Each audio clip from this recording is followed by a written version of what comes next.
स्वागत बा अपना सबके फिर से एक नया वीडियो में। एक ऐसा प्लेटफॉर्म, एक ऐसा जगह, एक ऐसा बिजनेस जहां अपने कुछ ही रकम लगानी करके आवला दिन में कुछ वर्ष के बाद बहुत बड़ा रकम बना सकत नहीं।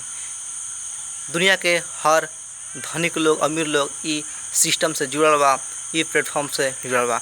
आखिर कौन सा प्लेटफॉर्म है, कौन का सिस्टम है, का वो हमने भी शुरू कर सकते हैं इंसान, ये हर चीज़ के बारे में अपने के वीडियो में जानकारी देवल जाई। वैसे वीडियो के अंतिम समय तक देखते रही। अगर वीडियो पर नया बने तो प्लीज़ चैनल के सब्सक्राइब करके बेल आइकन दबा दी, ताकि अपने के कौन भी नया किस्म के वीडियो बने ऐसा तो सबसे पहले अपने के पास पहुँच जाए। पैसा एक ऐसा चीज़ है कि संसार के हर एक इंसान चाहला कमाए के। कौन एक इंसान बा कि जन पैसा कमाए के ना चाहला। कुछ लोग तो कहला कि पैसा बा तो अपने के पास इज्जत बा, मान सम्मान बा, अपने के दोस्त रिश्तेदार अपने के साथ बा, अगर नहीं है तो हर लोग अपने से दूर बा। का पैसा ही सब कुछ है? पैसा तो सब कुछ ना है, लेकिन बहुत ऐसा चीज़ बा कि पैसा बिना संभव भी ना नहीं है। वही से पैसा हमने के जीवन में बहुत बड़ा एक महत्व रखला। अब हमने बात कर वो कौन सा प्लेटफॉर्म बा जहाँ हमने कुछ रकम लगाने करके कुछ ही साल में बहुत बड़ा रकम बना सकते हैं इंसान। वो है शेयर मार्केट, शेयर बाज़ार। शेयर बाज़ार एक ऐसा जगह है जहाँ अपने कुछ रकम लगाने के बहुत बड़ा बना सकता नहीं, तो बहुत बड़ा रकम अपने कुछ ही साल में गाँव के भी चांस उतना रहा।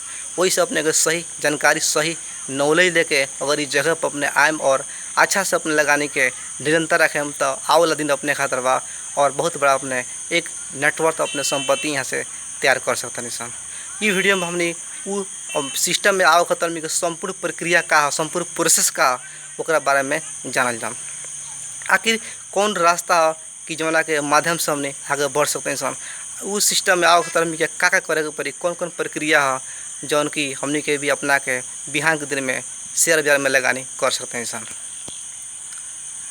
शेयर बाजार में लगाने के खतर हमने के कुछ अकाउंट सब खोले के पड़ी। उनमें सबसे पहले बा बैंक अकाउंट। हाँ, बैंक अकाउंट खोले तो अपने नेपाल राष्ट्र बैंक से मान्यता प्राप्त ए लेवल बैंक या बी लेवल या सी लेवल में जाकर अपने अकाउंट खोल सकते हैं, जौन की बैंक अकाउंट शेयर कारोबार करला। अब कुछ लोग पूछला कि बैंक अकाउंट खोले खातिर कितना रुपये लगी। बैंक अकाउंट तो अपने के जीरो बैलेंस में भी खोल सकता नहीं, या अपने के सिस्टम अनुसार बहुत लोग 100 रुपये में खुला, कितना 500 में, कितना 1000 में, अपने के जौन किस्म के सुविधा ला वो हिसाब से अपने पैसा तरीके अकाउंट खोल सकते हैं। और बैंक अकाउंट खोले खातिर प्रक्रिया का, प्रोसेस का, एक खातर पहले वीडियो बना चुकल बनी, उससे अपने के डिटेल में जानकारी लेके चाहते नहीं तो आई बटन में दबा के अपने देख सकते नहीं। वैसे ही जैसे भी अपने बैंक अकाउंट खोलम तो बैंक अकाउंट के नंबर अपने के मिली, वो बैंक अकाउंट का नंबर लेके एक और अकाउंट खोले के पड़ी जौना का नाम है डीमेट अकाउंट। अब डीमेट अकाउंट कहाँ खुलला और कितना रुपया लागला एक बारे में जानी। डीमेट अकाउंट अपने के डीमेट अकाउंट खोले खातिर लाइसेंस लेवल बैंक या ब्रोकर कंपनी में अपने जाकर डीमेट अकाउंट खोल सकता नहीं। डीमेट अकाउंट खोले खातिर अपने के कुछ ऐसा बैंक सब बड़ा सन जहाँ पैसा ना लगाला, आ कुछ ऐसा ब्रोकर बा, बैंक बा जहाँ अपने के 150 रुपया तिर के अपने डीमेट अकाउंट खोल सकता नहीं। वैसे ही डीमेट अकाउंट खोलने के बाद में अपने अब आसानी से शेयर बाज़ार में लगानी कर सकते हैं। कोई भी कंपनी की जब शेयर खोली अपने लगानी करे के रास्ता ही अपने के बन जाए। और अपने के एक और काम करे के पड़ी म्यूचुअल शेयर। म्यूचुअल शेयर का जैसे भी कोनो कंपनी के शेयर खुलता तो अपने के घर ही बैठल ऑनलाइन भरे खातर अपने के म्यूचुअल शेयर एक खोले के पड़ी। म्यूचुअल शेयर लगे खातर अपने के थप 50 रुपया लगाला। जहाँ अपने डीमेट अकाउंट खोलने रहे उन्हें जाकर अपने म्यूचुअल शेयर के फॉर्म भर के इस सिस्टम अपने शुरू कर सकते नहीं। ऐसा फ़ायदा अपने का जब IPO खोली तो अपने घर बैठल ही IPO भर सकता नहीं, शेयर भर सकता नहीं, अपने के बैंक में ना जाके पड़े। अगर अपने के पास म्यूचुअल शेयर की सुविधा नहीं है तो अपने के शेयर भरे खातर बैंक में ही जाके भरे के पड़े। अपने बैंक अकाउंट भी खोल लेनी, डीमेट अकाउंट भी खोल लेनी, म्यूचुअल शेयर भी ले लेनी। अब अपने के एक और काम करे के पड़ी जौन है CRN नंबर, सी आसवा नंबर लगे खातर अपने के जौन बैंक में अपने खाता खोले बनी वो बैंक में जाकर अपने सी आसवा नंबर के फॉर्म भरम। वो फॉर्म में अपने के बैंक अकाउंट रखे के पड़ी, डीमेट अकाउंट रखे के पड़ी।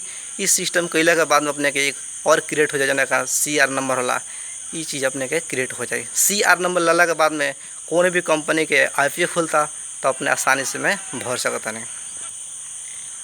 अब कोनो भी कंपनी के जब IPO खोली, शेयर खोली तो अपने के अकाउंट में जहाँ अपने बैंक अकाउंट खोलूँगा पैसा रह के अपने शेयर भरम डीमेट अकाउंट के मार्फत से।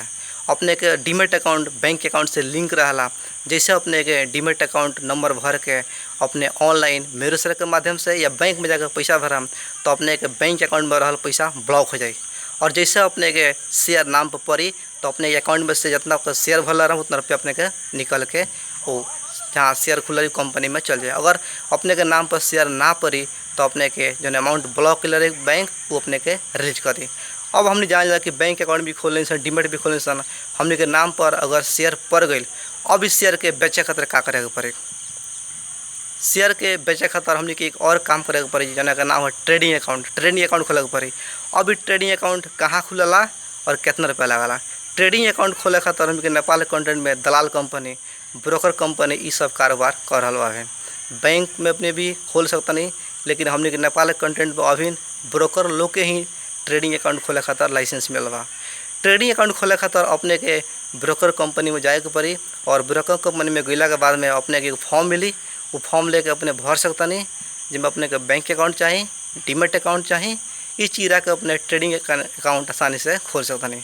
अब ट्रेडिंग अकाउंट खोलने के बाद में अपने के 1 या 2 दिन के बाद अपने के ये चालू हो जाए, जहाँ से अपने के नाम पर पड़ल शेयर अपने बेच सकता नहीं। तो कब बेचब, अपने के जब वो शेयर पड़ल बा अपने के नेफ्से में लिस्टिंग हो जाए। लिस्टिंग भैला के बाद में अपने के जब वहाँ कारोबार शुरू हुई, कारोबार शुरू भैला के बाद में मार्केट में कंपनी के रेंज आई और कितना का रेंज होता है, कितना का प्राइस होता है, जब तक अपने के वेट करे के पड़ी। जैसे नेफ्से में नेपाल स्टॉक एक्सचेंज में शेयर लिस्टिंग भैला के बाद में ओकर एगो रेंज आई, प्राइस आई, वो प्राइस के मूल्य के अंदर में रह के अपने ऑर्डर दे के ओकरा के बेच सकत नहीं। अब बेचे खातिर हमनी के क्या करे पड़ी, अपने के ब्रोकर कंपनी अभी के कंटेंट में ब्रोकर कंपनी में जाके एक फॉर्म भरे के पड़ी और बिक्री के फॉर्म कह के फॉर्म भरला के बाद में अपने के वहाँ ऑर्डर अपने के रखल जाए, अपने के दाम रखे के पड़ी। अब जैसे जितना रुपया रेंज में कारोबार करता उतना दाम रखे के पड़ी, वो रेंज में ही रह के अपने ओकरा के बेच सकत नहीं। अगर उदाहरण के रूप में कहल जाए तो मान लिया ये नाम कंपनी के हम शेयर किनी 100 रुपये में और जैसे मार्केट में वो लिस्टिंग भइल ओकर दाम हो गया 200 रुपया। अब 200 रुपया जब दाम भइल ओकर 2% अपने बढ़ा के अपने ओकरा के बेचे का तो ऑर्डर रख सकत नहीं। जैसे अपने ऑर्डर रखे तो कुछ लोग किने के हो, वो लोग भी वो प्राइस में आके किनी और अपने के शेयर जैसे बिक्री हो जाए तो कुछ दिन के बाद उस शेयर से आवेला जन पैसा ये ब्रोकर के माध्यम से आई और वहाँ से अपने जाके चेक लेके अपन बैंक अकाउंट में डिपॉजिट कर सकते हैं। आज के हमने वीडियो में जानी कि शेयर में लगाने के खातिर संपूर्ण वो प्रोसेस का एक बार फिर हम शॉर्टकट में फिर बताओगे चाह कि वो कौन कौन काम करे पर जाना से हमने शेयर बाजार में लगानी कर सकते हैं। सबसे पहले हमने के बैंक अकाउंट खोला के पड़ी। बैंक अकाउंट खोलने के बाद में हमने के सेकेंड काम है कि डीमेट अकाउंट खोला के पड़ी। और बैंक अकाउंट डीमेट अकाउंट कहाँ खोली, बैंक अकाउंट खोली अपने के बैंक में जाकर खुल जाएगी। डीमेट अकाउंट खोला कर अपने बैंक में भी खोल सकता नहीं या अपने ब्रोकर कंपनी दलाल कंपनी में जाकर भी डीमेट अकाउंट खोल सकता नहीं। ओकरा बाद अपनी मेरो शेयर खोलनी सन। मेरो शेयर खोला खातर बैंक अकाउंट और डीमेट अकाउंट में जो नंबर मिलल ओकरा के मेरो शेयर खोल रहे। ओकरा बाद हमने CRA नंबर खोलनी सन, रजिस्टर अथवा नंबर, जौन अकाउंट में हमने के पैसा रह के आसानी से शेयर भर सकते हैं सर। एक बाद में हमने के अगर शेयर भरनी से ओकरा बाद में का हमने के ट्रेडिंग अकाउंट में का वाला जैसे भी शेयर हमने के नाम पर पड़ला ओकरा के हमने आसानी से बेच सकते हैं सन मार्केट में और जितना रुपये हमने लगेंगे सन वहाँ से फिर अपन रिटर्न कर सकते हैं सन। ये वीडियो के अंतिम तक देखने बहुत बहुत धन्यवाद अपने के।